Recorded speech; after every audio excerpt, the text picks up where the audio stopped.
The politicians are taking Malaysians for a ride.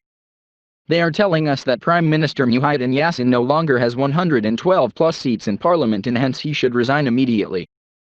They are even suggesting that this is what perlembagaan persecutes you in Malaysia, the federal constitution of Malaysia, says. This is nonsense. Muhyiddin Yassin needs a simple majority to take office or to get sworn in as Malaysia's Prime Minister, which he did with 113 seats in parliament. But he does not need 113 seats in parliament to stay in office. All he needs is more seats than the next person who wishes to oust him from office. Okay, let us assume it is true that Muhyiddin does not have 112 plus seats in parliament and that he has only 111 seats, which means it is a hung parliament.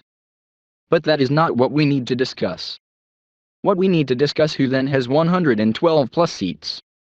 Does Tun Dr. Mahathir Mohamad have 112 plus seats in parliament? Does Anwar Ibrahim have 112 plus seats in parliament? Does Ahmad Zahid Hamidi have 112 plus seats in parliament? Does Najib Tun Razak have 112 plus seats in parliament? Does Hishamuddin Tun Hussein have 112 plus seats in parliament? Does Azman Ali have 112 plus seats in parliament? Does Ismail Sabri Yaqub have 112 plus seats in parliament? Does Ahmad Maslan have 112 plus seats in parliament?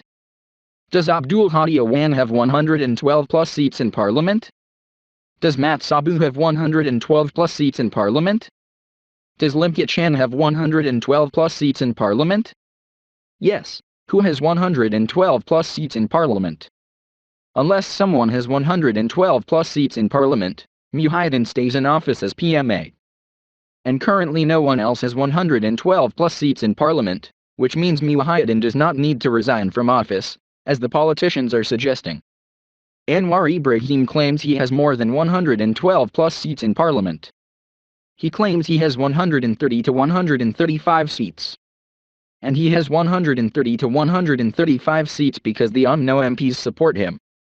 Okay, so far one UMNO MP has announced he has withdrawn support from Muhyiddin. But he just announced he has withdrawn support from Muhyiddin. He did not say he has transferred this support to Anwar. In short, this UMNO MP has declared he is now a sort of independent MP. But he has not pledged support to Anwar to take over as PM9. Hence even if it is true that 30 or more UMNO MPs no longer support Muhyiddin, this does not mean these 30 or more UMNO MPs support Anwar to take over as PM9. And this means Anwar does not have 130 to 135 seats in parliament. Anwar's deal is once he takes over as PM9 he is going to drop all the court cases against those people facing trial for all sorts of crimes, mainly UMNO leaders and their family members. But then, in the first place, UMNO and Barisan Nasional were ousted in G14 in May 2018 so that all these people can be arrested and charged for their many crimes.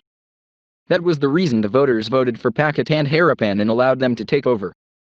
Tun Dr. Mahathir Mohamad, Lim Kit Siang, Lim Guan Eng, Anwar Ibrahim, Dr. Wan Aziza Wan Ismail, and many more said the voters needed to kick UMNO and Barisan Nasional out so that the kleptocrats, to quote DAP and PKR, can be arrested and charged. And now they are saying once Pakatan Harapan, with the help of UMNO, takes back power, all the court cases against them will be dropped. How are the voters going to take this? How will Pakatan Harapan justify this and explain it to the voters? Will the voters not feel cheated? You invite us to support you so that you can arrest and charge these people, and now you drop all the cases for the sake of power and not for the sake of the people or the country. Surely the Pakatan Harapan supporters, in particular the non-Malays, are not that dumb. Or are they? Surely you do need a PhD to quote UMNO to see that there is something wrong. Even Orang Kampan can see that this move is flawed big time.